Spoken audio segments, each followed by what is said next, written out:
Hey, what's going on, everybody? Jared Glant here with another episode of Young Hustlers. I can barely talk right now. I'm so excited about what we're going to talk about today. This is the place where you come and get tips and strategies that I've learned along the way, working with Grant for 11 years, having a front row seat, behind the scenes access to what went into him becoming who he is today. And so I'm excited to share something special with you today because, normally on this show I'm talking about like, hey, how can you go out and increase income? What can you do to convert more sales? But I really wanted to talk today about the elements of a 10X life. Sometimes people get really singularly focused on the concept of 10X, and it can be a little like challenging to figure out how to balance these things. Like when you're single and you're just doing your own thing and you're trying to figure it out, it's a lot less complicated than it is. Johnny, just let me know if my jacket's hitting the mic or something, okay?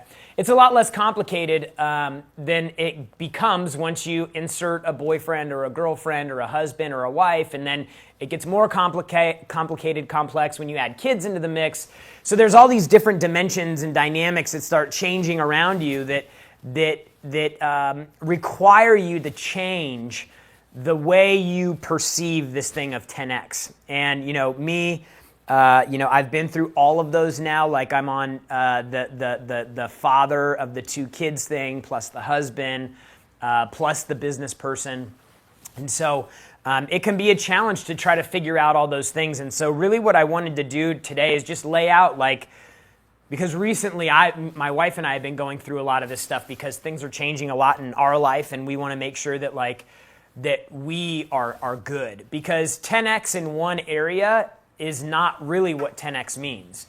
10X is about abundance in every area. It's about having it all in every area of life. It's not just about money or work or hustling or whatever you want to call it. It's like, dude, I'm 10X in every area, every aspect of my life, with my work, with my employees, with my friends, with my kids, with my parents, with my spouse, like all of these different things. And so I want to just kind of break down the three things that I'm really looking at and evaluating for my own life. And then I have a guest coming on today who's a friend of mine, and just I've been seeing some things lately that have just reminded me of the importance of the relationship that you have.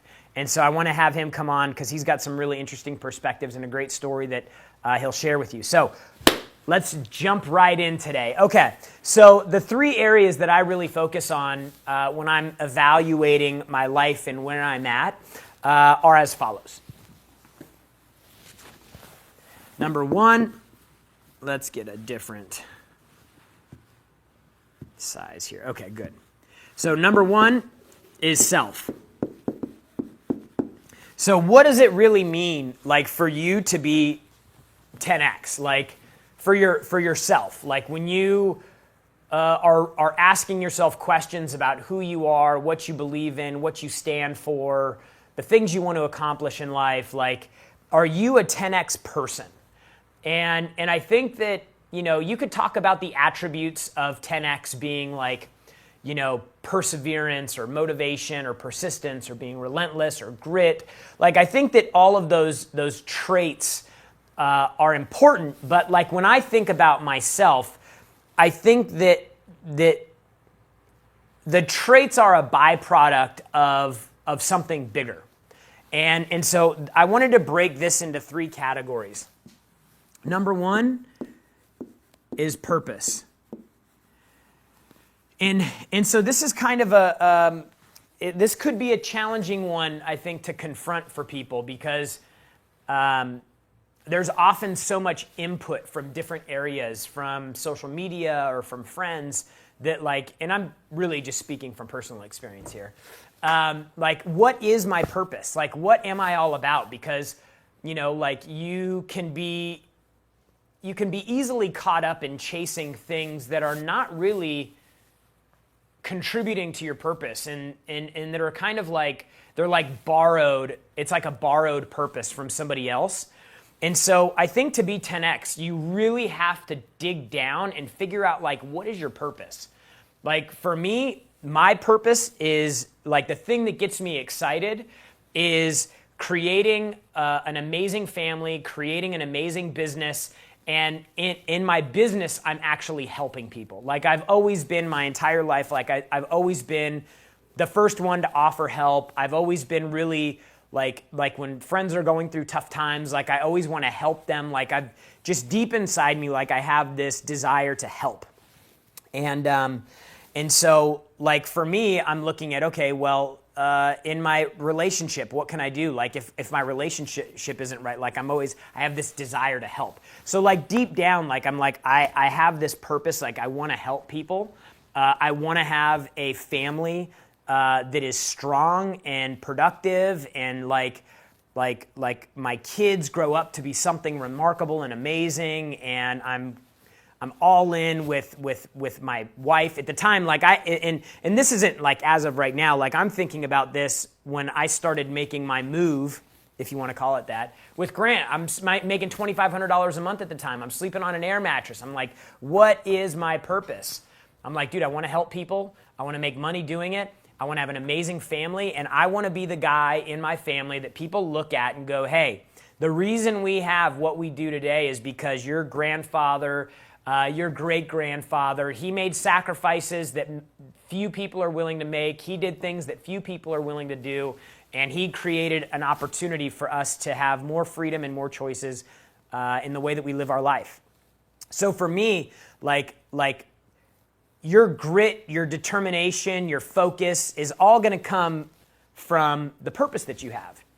And so like I would challenge you to really start thinking about like what are those things that are important to you? And what always helps is to actually write stuff down. Like you can get into the habit of like thinking about things, but there's just something like when you start writing stuff down on paper, it all changes. Like it becomes something that now exists in the physical universe.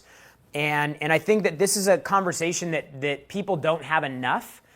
And because they're not constantly asking themselves questions about this, that's when you start adopting these other things.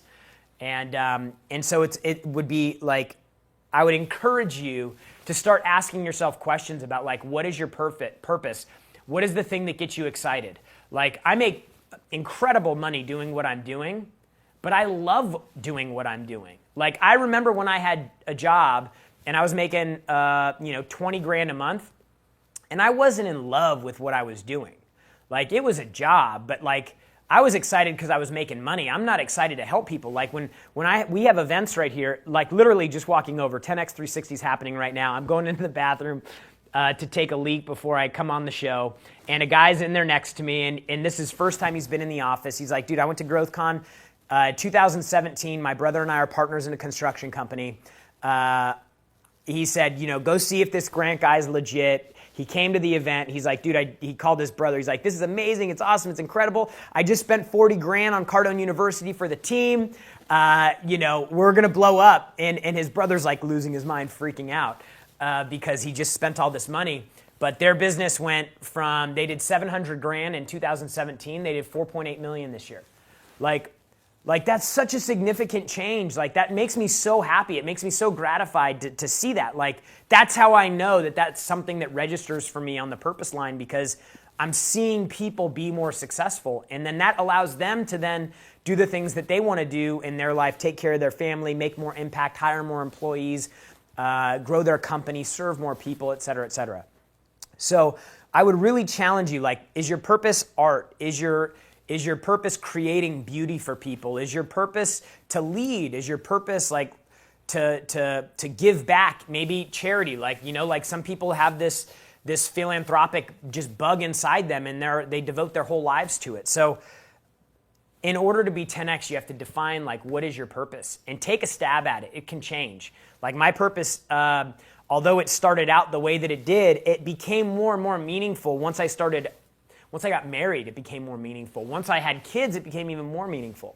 So get down on a sheet of paper, what is your purpose? Second thing in self is you have to start figuring out what your goals are.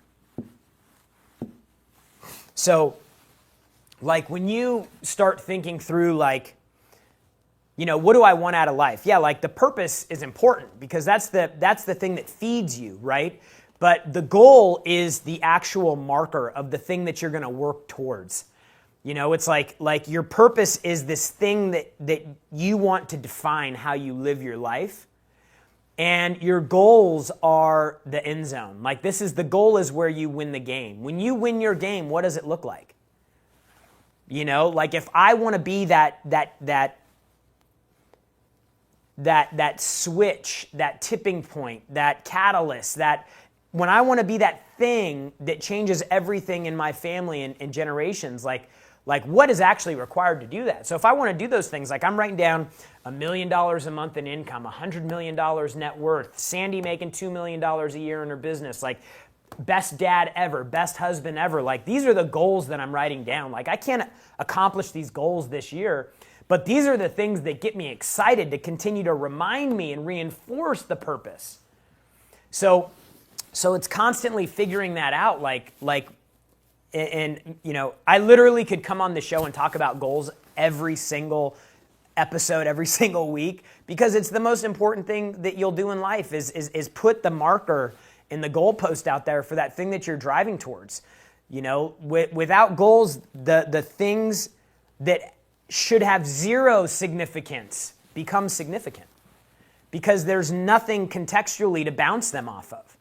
Like if you get in a car accident and there's damage and you maybe your insurance doesn't cover X, Y, or Z, or your car breaks down and you got to pay to get it fixed. Like if you're stuck in the muck of today and you don't have anything big that you're focused on, that you're driving towards, dude, all the insignificant problems have so much significance. But when you have people that are around you that have massive goals, like Brandon, Grant, like two guys that I'm very connected to and I'm with almost every day, with Grant more so than Brandon. Like these guys have such massive monster goals, like the bumps in the road are so insignificant. Maybe a little bothersome, but like if you have things in your life that are happening to you that are like, oh my gosh, this is so significant. Oh my gosh, why is all this stuff happening? Like if you have things like that are happening in your life, I guarantee you have terrible goals. Your goals are not big enough. Because when your goals are big enough, like you'll run through brick walls, you'll walk through glass barefoot, like you'll put up with, your tolerance for problems becomes so much more significant because the goal and the thing that you're chasing becomes more significant. And so like the 10X life requires you to define these things. And I'm telling you, like these are things that I did not define on my own for a while in my life till I was in my mid-20s. And I was lost. Like I was literally like, what am I going to do? Where am I going to go? How am I going to get there? I had no idea what destination I was going for. I literally left on a road trip of life and just started driving around aimlessly wandering because I literally had no idea where I was even supposed to be driving to. So that is the importance of having these things, because once you have defined your purpose, and then once you've defined your goals to the point that they're exciting, then you start developing these traits that are all over the back of the wall: driven, mission, obsessed, ambition, possibility, opportunity, excellence. We have this big mural on the back wall in our studio here.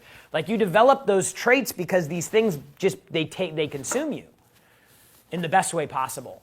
And so like if you're like, man, I just feel like I'm misfiring right now, like I'm a fraction of what I should be or what I could be, you need to start defining these things here.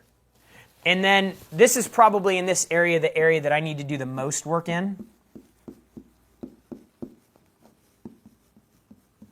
Spirituality. I think there's only one L. Whatever. Spirituality. Like everybody's going to have a different definition of what this is. But there is something different when you enter the spiritual realm that happens to you because it makes you think of things in such a eternal way, and everybody has their own way to find their way through this. Like Like in my life, I grew up, we went to church every Sunday, Christian household, very strict parents in terms of like, letting me be a kid, and like the rules were strict. I mean, like growing up, my mom didn't want me going trick-or-treating because she thought Halloween was demonic. Yeah, so like she was like the pastor's, like the office manager at the church. My uncle was one of the pastors. Like we grew up with this church. So like I grew up with a very religious household. But the problem is that it was very pushed on me. And so I felt like this, even to this day, like I feel this natural rebellion when people try to force me to do things, because it was like, look, like, let me figure this part out on my own. Like, I realize you guys want to have some influence and some say in it, but like, this is much bigger than your life in this body. And that's a massive thing to confront. But when you can confront it and you can figure out what that means for you, then everything else that you do has more meaning. And it makes you grateful for the gifts that have been given to you. It makes you more aware of things that happen outside of this life, and why things happen, and who creates things, and so look, I just would challenge everybody to figure out ways that you can tap into this spiritual side of who you are as a human being, because there is a limitless amount of power and potential when you get into that realm. That'll get really deep really fast, so I'm just trying to kind of blast through that one. But figure out what that means for you. Figure out what that means to have some higher sense of purpose through spirituality. Okay, so this is the box number 1 for me. Like I'm going through and I'm constantly evaluating these things to make sure that I'm still in alignment with them, that they're still indicative of who I am, who I want to be, who I want to become, the impact that I want to have. And really, like, this is roadmap, right? Like this is the direction of life. This is the destination, if you will. Okay? This is the destination of where I want to go in life. The next thing that has to happen is once you get the destination, you have to figure out what the directions are. And that's where you start talking about business. And so when you look at your business, the thing you do for money, whether you own a business or you don't, you're employed by somebody else, like let's just categorize this as business. Like Grant always says, like you are in the business of you. You are the CEO of your life. You are the owner of that business, regardless of how that's defined on paper. Like, what are you doing in these areas, in this business bucket? What are you doing in this to be 10x?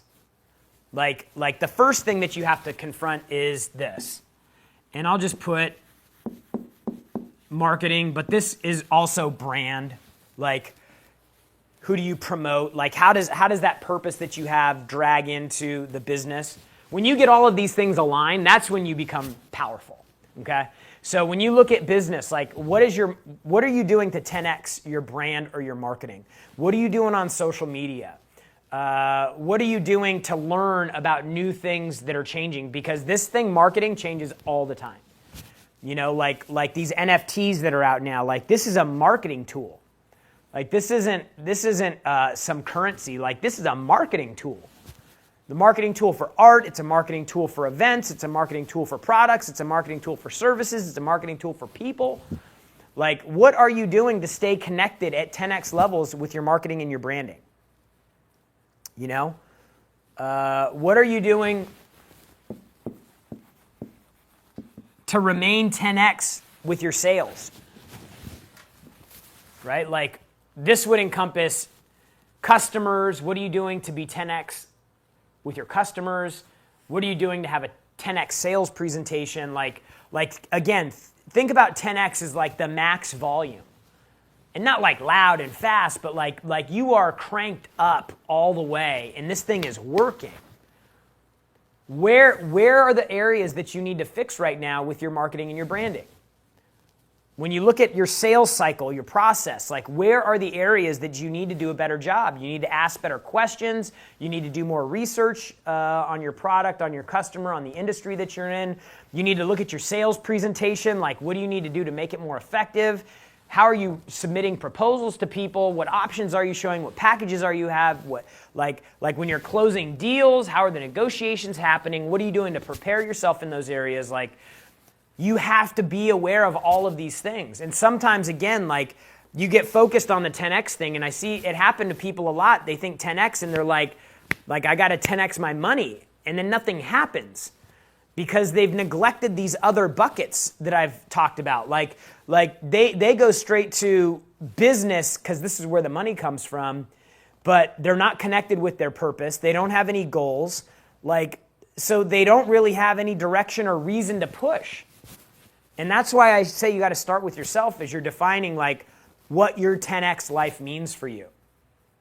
Because in this business bucket, you got to think about prospecting, you got to think about cold calling, you got to think about front-end marketing, you got to think about websites and leads and flow and messaging. Like there's so many intricacies about how you're promoting your business, what's happening through your sales process. And then also, like as you start growing, what about your employees? Like, what are you doing to be a 10X business owner? Like, there's no way you can create, like, if I'm writing down I want to have a $100 million net worth and I want to make $1 million a month, things like that rarely happen without having people around you. And maybe like, for a small fraction, I don't even know, like maybe a stock trader who is trading stocks, or a gambler or something. I don't know. But like almost everybody that makes significant money has big teams of people. And if you knew that the success that you were going to have in your business and thus in your life was going to be enabled by the people that you have around you, the quality of the work that they're able to put out, the quality of the environment that they operate in. Like, how would you start treating the people around you differently? Like you want to have employees that are like willing to die. Like they're willing to work 7 days. They want to be all in on it because you've sold your purpose and your passion and your goals and your mission. You've branded yourself effectively so they know exactly who they're getting into bed with. Like what are you doing to facilitate the employee relationship and continue to map out a path for them to achieve their goals within your company so they don't have to go do it somewhere else? That's what they're learning right now in 10X 360. How do you create employees for life? How do you align their personal, professional, and financial goals with the ability to achieve those within the organization? And how do you define the roadmap for them along the way? What are the milestones along the way to get them to do that? Like this is a huge one that most people completely overlook. So what are you doing to market and brand yourself? What are you doing to actually convert customers? And then the employees that you have in your organization, what are you doing to attract, retain, satisfy people that are remarkable and will continue to push on the thing that you're doing to grow your purpose? Okay? Like this episode is more about you asking questions for yourself. Like I can't tell you any of these things. But I do know that the more clarity you have on these things, the more confident you'll be, the faster you can go, and the more impact you'll have personally and professionally. So spend some time on these things. Ask yourself these questions. Talk about them with your business partner. Talk about them with your spouse or your boyfriend or your girlfriend or whoever, your partner. Have conversation about this. Me and my wife, we're working a lot on communication in our relationship right now. We want to have deep and meaningful connection in communication. And so that means talking about a lot of these things. And, that's not something getting down deep that's not something that comes naturally to me. It takes work. All of these things are going to require work.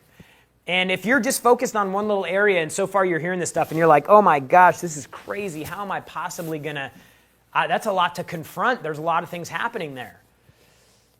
The good news is you got your whole life ahead of you to really like codify these things so that it's just like in your blood. Don't worry about how long it's taken you to get to this point if this is a conversation that you're kind of confronting for the first time. But you have to do it. Like, we get people that come in these class workshops that we have, into our events, 65 years old, 63 years old, 58 years old. And whenever somebody is coming up to me and I can see that they're above 50, and they've got kind of like crazy eyes, they're just like, oh my gosh, I know what's going to come out of their mouth before they even say it. I can almost always guess it. They come up to me, man, hey, thank you so much. This has been amazing. Man, I wish I knew about this 20 years ago. Okay, like that is like one of the most, I don't know, because I figured this out, a different way to think and operate at 26. And I think about like, man, if I would have been running like this when I was like 18, 19, 20 years old, I could have saved myself a lot of like personal, emotional struggle. Like, but the good news is no matter how old you are, like the time to start is now. And to stay connected to a group of people that's going to continue to challenge you to think like this. Because the people you keep around you will determine the discipline that you have sticking to your business plan and your self plan. And that's why number 3 is relationships. Okay? So, like, what are the meaningful relationships that you have in your life? Okay? You have your family. Okay? Your kids, your parents, aunts, uncles, brothers, sisters. In this family bucket, I'm including everybody but the spouse, okay? Because that's a whole different dynamic, okay? But like, what are you doing to be 10x in your family? And sometimes that also means being 10x means that if you have family members that are counterproductive to the intentions that you have and the goals that you have and the purpose that you have, like, what are you doing to kind of silence them, like, and lower the volume internally on the things they say? And sometimes these are people that are very close to you, like, and if people don't have the same size goals, dreams, ambition that you have because of the purpose that you have, for some of them it's going to be very hard to understand why you do what you do. And so, like, your family's with you, you can't get rid of them, but you can control the volume of the things that they say. And you can control how much time you spend around them. But what are you doing to be the person that's constantly reinforcing 10x in your family? And being understanding of people's ability to know that, like, you think like the 1%. So most people are going to think you're a lunatic for doing and doing the things that you're doing. So who in your family is supporting you with 10x? Ask yourself this question, write it down. Who are the people in your family that will maybe be a naysayer? I wouldn't say a hater, because a naysayer can come at you like through the veil of love. Like, man, you don't have to work that hard. Man, you don't have to have it all. Aren't you? You've got so much. Everything's so good for you. You should just slow down a little bit. Like it can kind of come at you from that angle, but you have to be aware of it. So come up with a list. You need to know what you can expect from certain people. Come up with a list. Write it down on paper. If mom is the negative one, write mom. Write dad. If your uncle is the one that's all in and supportive, then write uncle on the other page, on the other side of the page. Okay? So one is family. Challenge yourself to be 10x with your family. What does that look like? If I were 10x in my family, it would look like, and then create the list. So let's do friends. Man, I'm having trouble with this marker right here.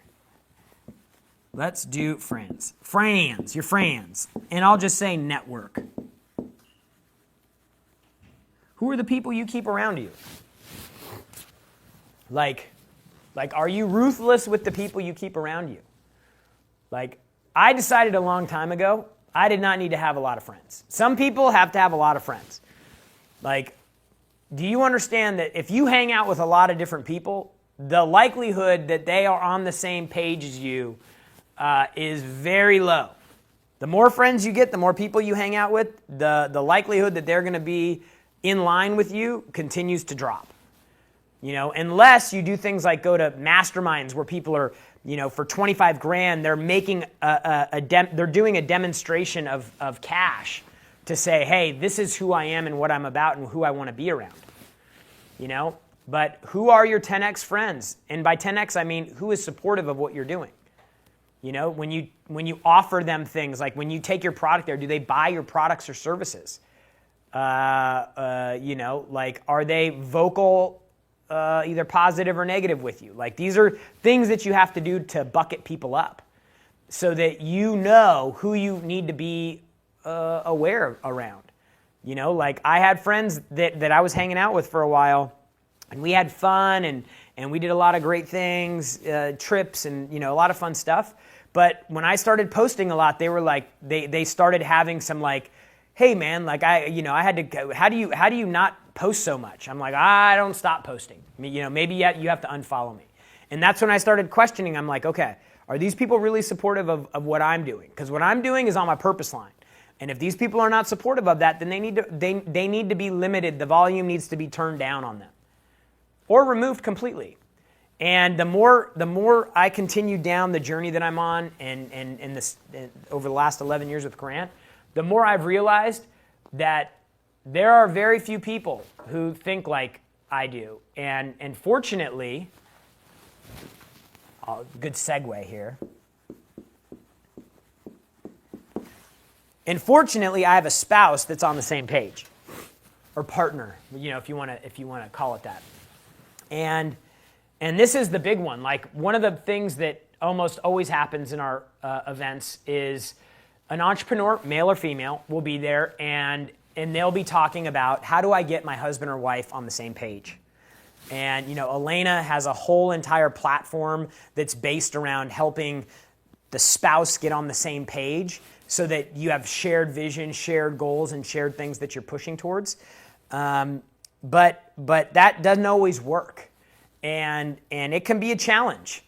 And you know, like the stories of entrepreneurs with relationships that went to the grave and ended up in divorce are limitless. Like, you know, the amount of people that I know that are entrepreneurs that are on their second marriage or their third marriage, like it's alarming. And it makes you think like, okay, hey, wow, how do I need to balance this? And so this is where I wanted to bring in somebody to share with you guys his story. He's a friend of mine. We were at an event, a mastermind event, a small, intimate mastermind event with people that were all like-minded. And I was talking to him, and he was telling me about this, his story, and about how it ended up coming to fruition and everything that happened, because he, like other entrepreneurs that get fully obsessed in a mission, ended up in a really bad spot with his wife.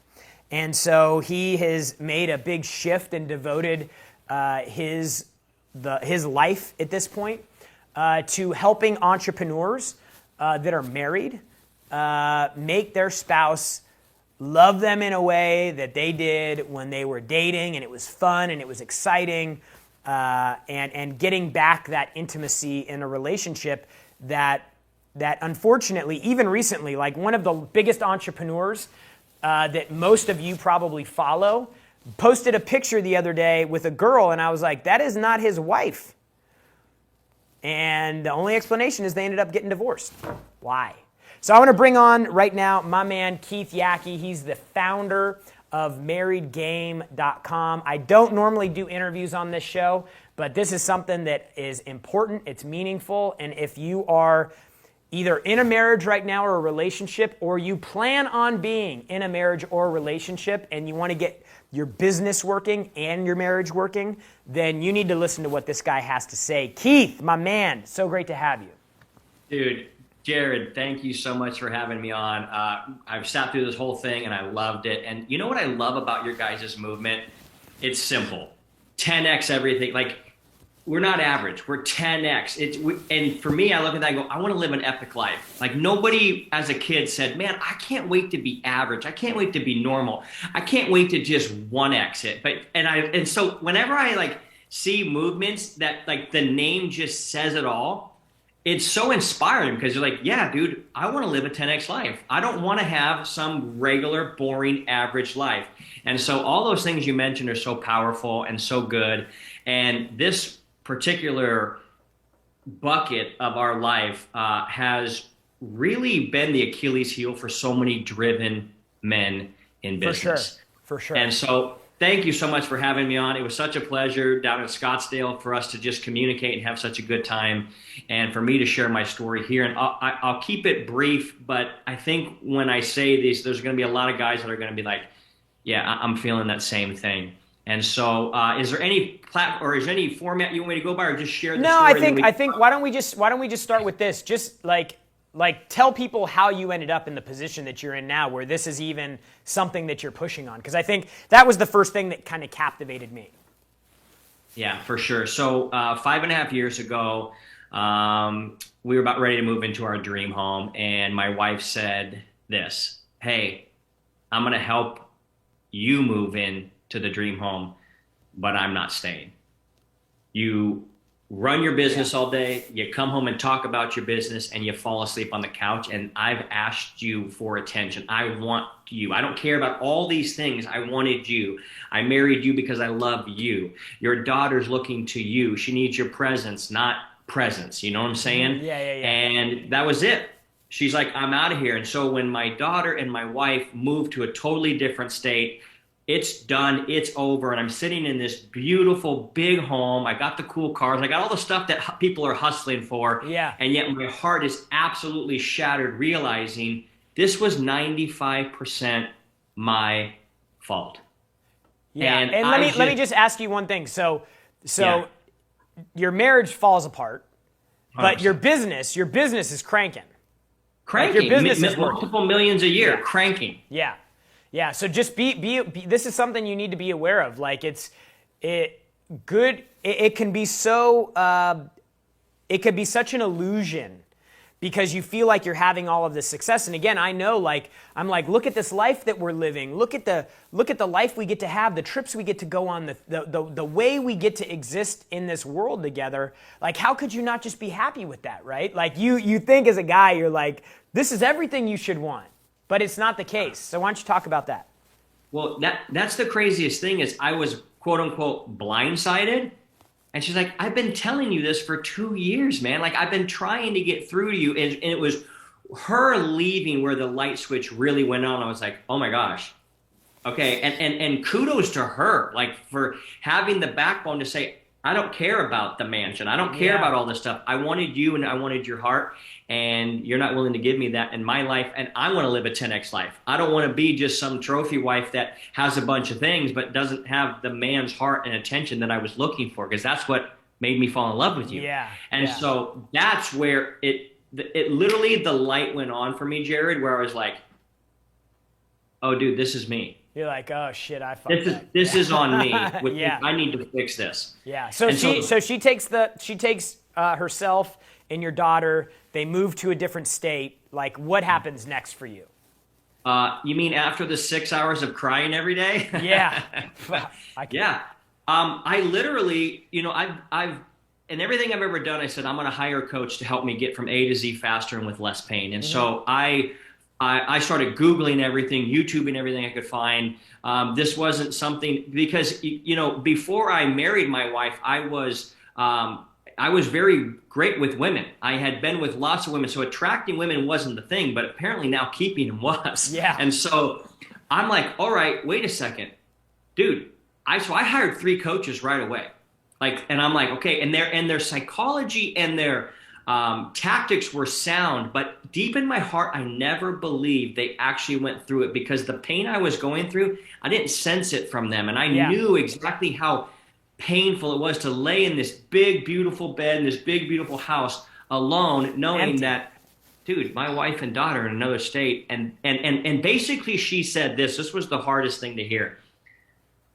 My life would be better without you in it.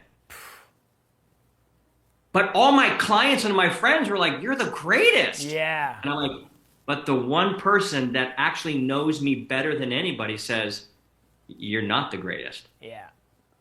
That was what the biggest thing. So I hired these coaches. I did get her back after 6 months. So it took you 6 months. What were you doing through 6 months? Like what? Becoming the most attractive version of me and working on me for me this time. It wasn't for her. It wasn't for anything else. In fact, I knew that she wasn't coming back. Like I had to get to the point where this is over. And I said a line to her just out of my heart. I came to the realization. I said, I feel bad in the sense that you put all this work in and somebody else is going to kind of cash in on all of your effort. Yeah. And I meant it, because I was like, dude, I pushed away the greatest human being I ever met by not being a great human being myself. Yeah. And so that's what I started to work on me. And I started to start to realize I wasn't a good parent. My wife was basically like, dude, I feel like a single parent. She even said this, Jared. She goes, I don't even want to have another kid with you because you were so horrible with the first one. Wow. And I already had 3 other older kids from a previous marriage before. So I'm like, all right, this is a pattern. I'm the problem, and this is a pattern. Yeah. I wasn't a good partner. She's like, I feel lonely in our marriage. Like, we used to do everything together. I'm alone. Yeah. I was a good producer, but who cares at this point?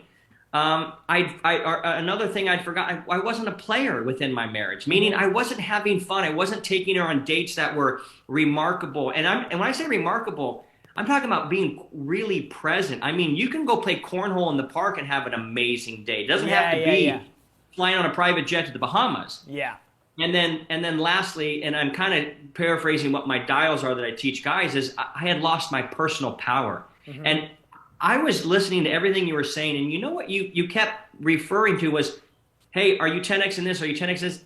Really, we're asking is, what is your standard that you will never drop below? Yep, 100%. And so I had to create 5 standards, 5 dials to become what now I call, and what I teach guys to become, the provocateur, or the man who provokes his woman to want to be with him. Mm-hmm. And that's what it means to be the most attractive version of you. And when I talk about attraction, I'm not just talking like biceps and abs. Attraction means somebody leans in and says, I want to hear more about what you're saying. I like, and my goal, you talked about your purpose. I feel like my purpose in life is to make people feel better about themselves after having been with me. Yeah. Like, I feel like that's what makes people great. Yeah. And I didn't know any of that. You're like, dude, this guy can make a multi-million-dollar business. No problem. Got it.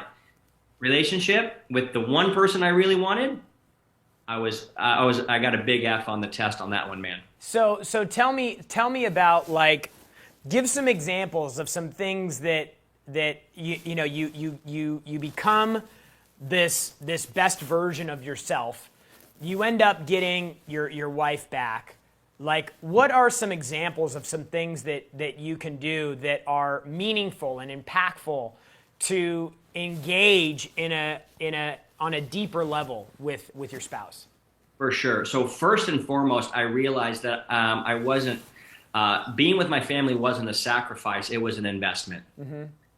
And so I'm not going to go hang out with them, but I'm going to be with my family. That's not like I'm sacrificing. I'm like, no, I'm investing into these human beings. Yeah. And so I'll go through the dials and give you quick examples of each one of these, because Beautiful. And here's the thing. Because so many guys are blindsided, Jared, let me take 1 13-second pause here to realize here's where guys can know, because I was blindsided, and most guys that come and work with me, they feel blindsided. Mm-hmm. But here's the things to know. Is she not initiating intimacy with you? Yeah. Is she not enthusiastically participating while you're being intimate? Yeah. Or is she more into the spreadsheets than she is the bed sheets? Yeah.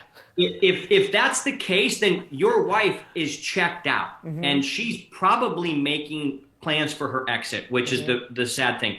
And this is my mission, is to help people not get divorced. I think 80% of divorces are absolutely unnecessary. Yeah. But my goal is, yes, I teach guys how to become more intimate and their wives to want them, but the goal is, I feel like a watchman on the wall to say, wait a second, guys, the most critical unit is our family unit, and if that thing separates, now we're having kids make decisions and do things adults can't even do. Yeah, yeah, and so then that thing that you have that's close to you busts apart, and then that bleeds over into the business. And so the thing that you were leaning into and making all these investments in that destroys this thing over here.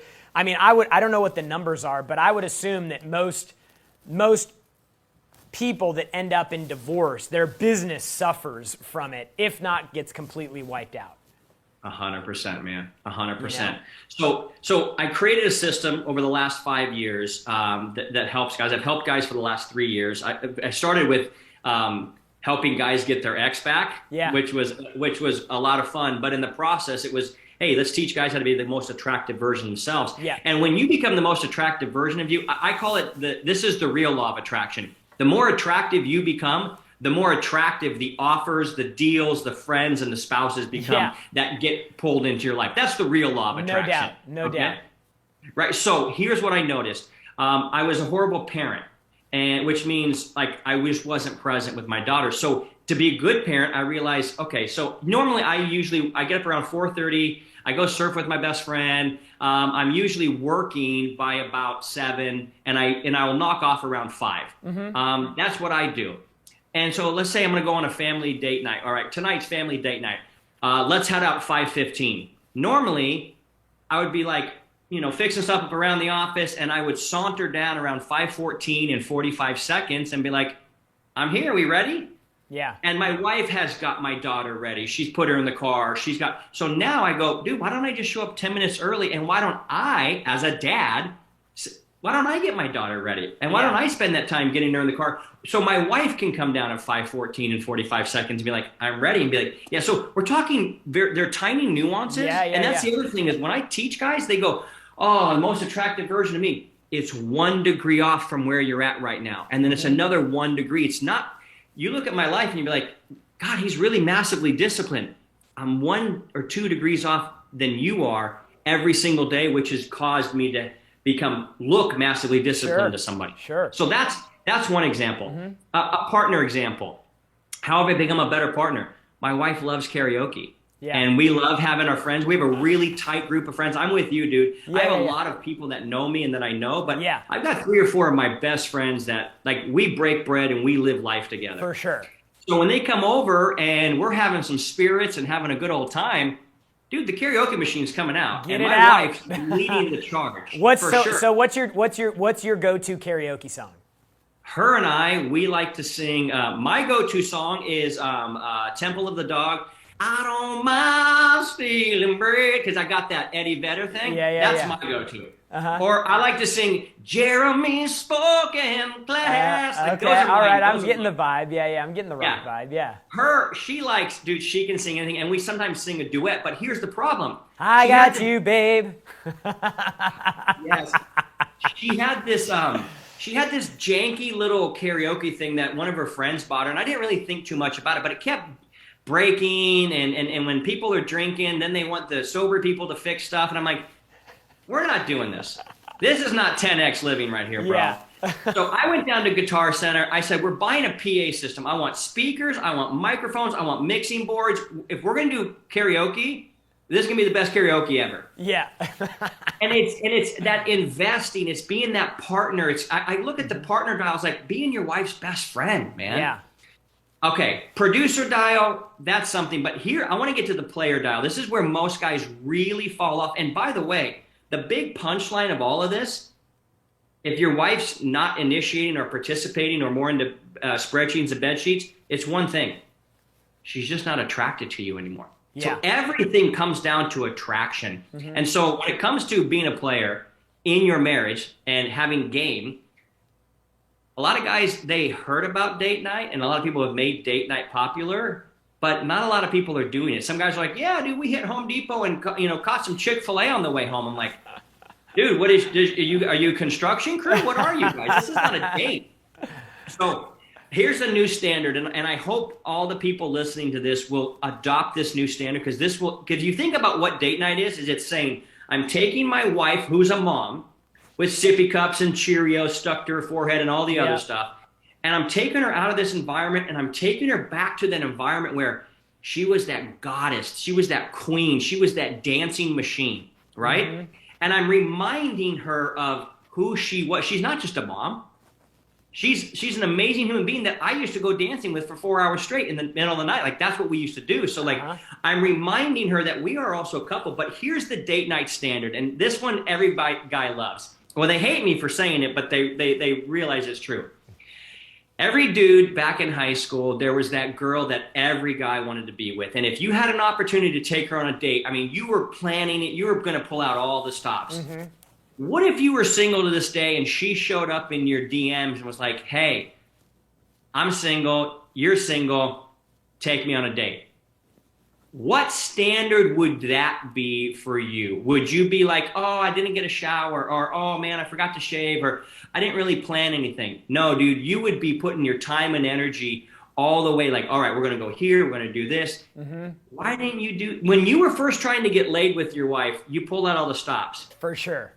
Why have you stopped that now? That's the standard, man. Yeah. So those are some small examples. Yeah, and really, like, it's funny because the things that you're saying it's not like, for most guys, it's not like that's, like, these are foreign concepts or foreign language. Like, it's just the things you did. Like, when you were single, you were in the gym all the time. You were eating right. Like, you were trying to be fit and, so that you looked good. And then like, when that date came, you were thinking through, like, okay, what about this? Where are we going to go for here? What can we do here? What could I do that's a little bit different? Like, what type of conversation are we having? Like you get into that. And Sandy and I have been married for, I guess, 6 or 7 years now. She'd probably smack me for not knowing, but 6 or 7 years. And it's really easy to get sucked into routine. And fortunately, like, we have a lot of communication about the relationship. It's, I'm always the one that needs to be drawn back in, like, hey, focus. And so, like, but I do also a lot of things to make her feel special, to acknowledge her, like listening to the things that they have to say. It's been really important for us. And one of the things that we learned from Grant and Elena, from being so close to them and watching their marriage, and they have kids, like they have figured out alignment really well. Like they both know their roles in the marriage. They both know their roles with the kids. They both know their roles in the business. They've clearly defined these areas of their life, and they're both in agreement with those things. And then now it's like, okay, so you have your jobs, I have my jobs. Let's go out and do those and be great together. And I think that's, for me, one of the big things that helped out. And I know that most guys have this in them. It's not a new thing, and you just have to put attention on it. And like putting date night on the calendar, like instead of just talking about it, and make it something that you do.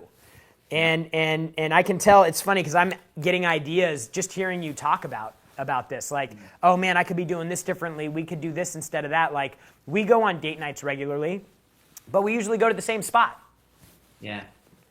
So it's like what do you do to change that up? What do you do to throw some randomness, some randomity, or some spontaneity into it? So, dude, let me tell you this. What are two things you could do to get your wife to just, like, literally chase you around the house, want to jump in bed with you? Number one. Guys, listen, if you're watching this show and you're married, listen. Yeah, everybody says time is your greatest asset, and I don't agree with that because you could have all the time in the world and have no energy and be a vegetable, and that's not a good life.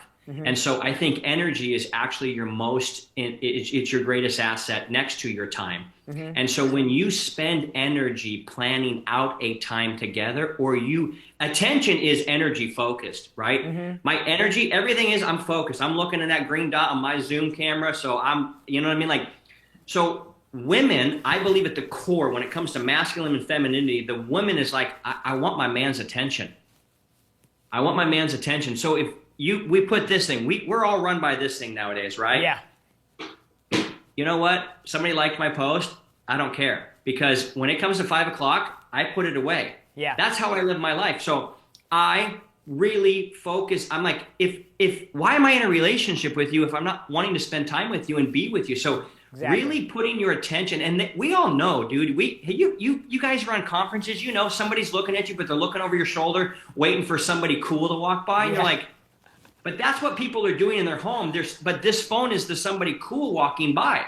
So number one, give them attention. Number two, and this is the real task, become the most attractive version of yourself. And you don't know what that is, you need to figure it out, because attraction is what this entire thing is based on. So I know an attractive human being stands in his power and keeps his commitments. You talk about goals and destinations and those types of things.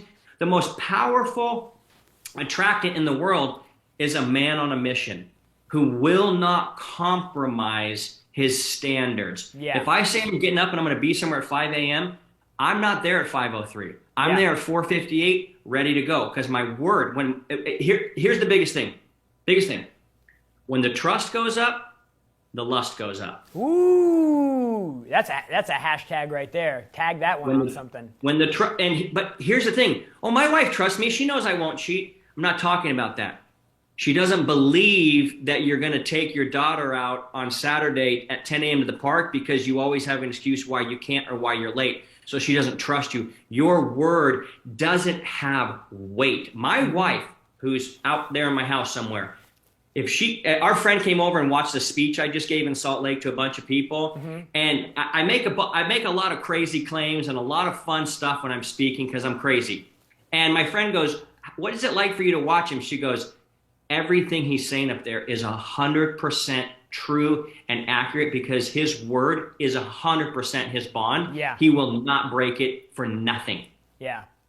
So that's that, and the overarching thing is, gentlemen, you need to do this for you, because if you're doing it for her, it looks like you're needy and desperate, and that's the least attractive thing in the world. Yeah, and that's why a lot of guys are like, "I took out the trash, I bought the dishes, I bought this," and she's like, "And now what? So do you want intimacy? Are we transacting here?" It's not a bad action, it's a bad attitude. It's a needy, "Where's my cookie, mama? I did my chores," and that loses attraction. So those are some things that if guys understand that, they would radically up her lust for you, which means, that's why I call it a provocateur. I want to provoke my wife to look at me and go, "That's my man, dude. That's my man." Now we're talking. My man, I appreciate you coming in and sharing so much with us today. Check out marriedgame.com to see what Keith is up to.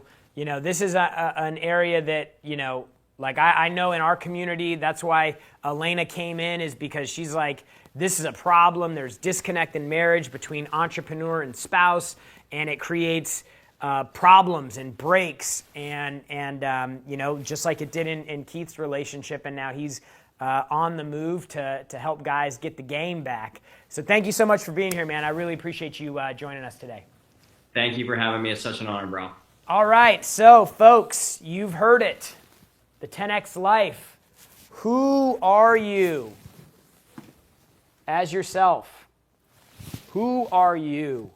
What is your purpose? What are your goals? How do you define your spirituality? Ask yourself these questions. Write it down on paper. Like, take notes. This is serious. This is about life. This isn't about a cold call. This is about like the reason you're making the cold call and how successful you'll be on the cold call. Number 2, your business. What are you doing to be 10x with your presence and your brand? What are you doing to be 10x with the way that you handle customers and conversion? What are you doing with the way that you handle and grow your employees? And 3, your relationships. Your family, your friends, and your spouse. Handle it. Because you can't be 10x. If any of these areas is not 10x, then you can't be 10x. So set your targets, like Keith said, like these are the standards that you operate by in each of these areas. If you don't have a spouse yet, what are those standards for you? You know, like with your friends, define what the standards are so that you understand those and that you're aware of them and you're thinking with them. So, man, I hope this show was helpful. Make sure you drop some love in the comments if you enjoyed this topic. Again, a little bit of a sidestep from what I think most people would normally expect when they come to this show, but it really, really is an important thing to be thinking with as you are going out and trying to 10x your life. So thank you so much for being here. Remember, the only people who condemn the hustle are the ones who've given up on the hustle themselves. We'll see you next week.